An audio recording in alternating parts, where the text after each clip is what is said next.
When you start working from home, I'd encourage you to think of it as the Old West days, where explorers and frontiers people would go out and stake a claim.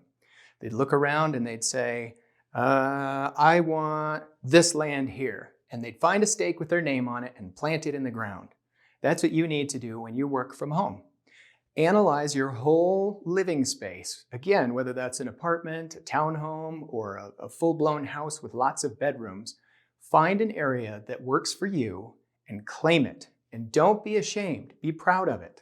Make sure that you have decided this is where I'm going to work, and make sure that everybody else who lives with you knows it and understands.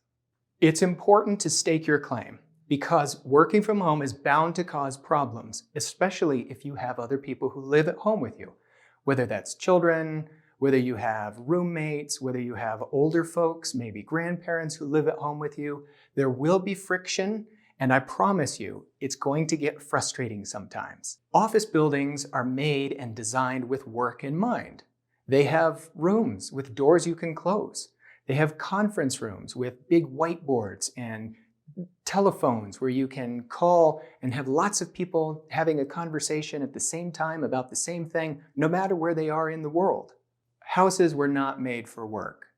And no matter how much you try to shift the way that your household works in order for you to work from home, there's still going to be some friction because they weren't designed for work to happen. Even if you've designed and built a home with a home office space built into it, you still have to deal with things like the garbage truck coming by on a Thursday morning, or airplanes flying overhead, or your kids coming home from school, or the next door neighbors playing music too loud.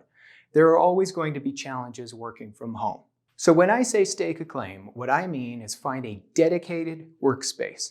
And no, I said workspace, not workplace. A workspace is just that, a space where work happens. It doesn't have to be a whole office or a whole bedroom or a whole section of part of a room. It could just be a corner in one room, but everybody needs to know that that's where your work happens. That's your workspace. If you're currently working from home and it's a temporary situation that you think will only last for a couple weeks or maybe a month or two, you can even do something really flimsy. You can section off a part of a room by stacking banker's boxes or putting a line of bookshelves in the middle of the room so that you can kind of get a sense of having your own office space without having to take over the whole area. I saw a really good example of this in action one time where I had some clients where there were two guys working in the same room.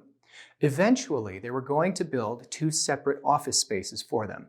But in the meantime, they were working together in the same place. As you might imagine, they were tripping over each other and getting irritated because sharing a space is awkward.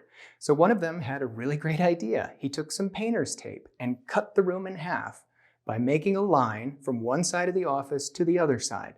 And the rule was, this is your side, this is my side. I stay on my side, you stay on your side. It worked, and at the end of the month or however long that period of time took before they could finish their remodel, they just pulled up the tape. Problem solved.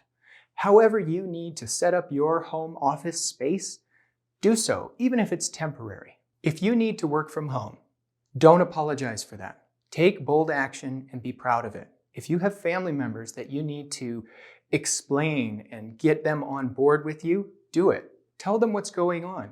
Dad needs to work from home for the next couple months for whatever reason, or mom got a new job and she's going to be working remotely. And because of this, here are the ramifications.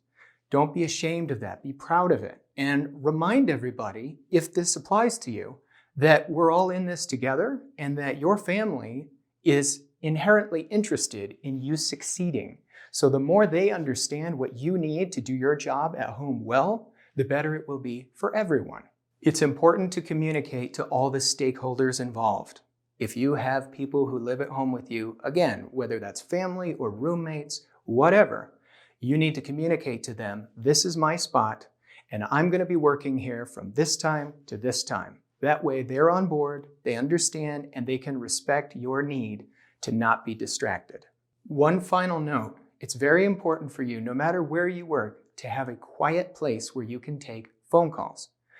Let's think outside the box here. If you don't have a quiet room where you can do that, You might be able to take phone calls in the garage, or on your back porch, or even in your car. Whatever you need to do, find a place where you can take a really important business phone call without kids screaming in the background, without dogs barking, without airplanes flying overhead. Whatever those distracting noises are, make sure you have a place where you can make and receive phone calls in relative silence.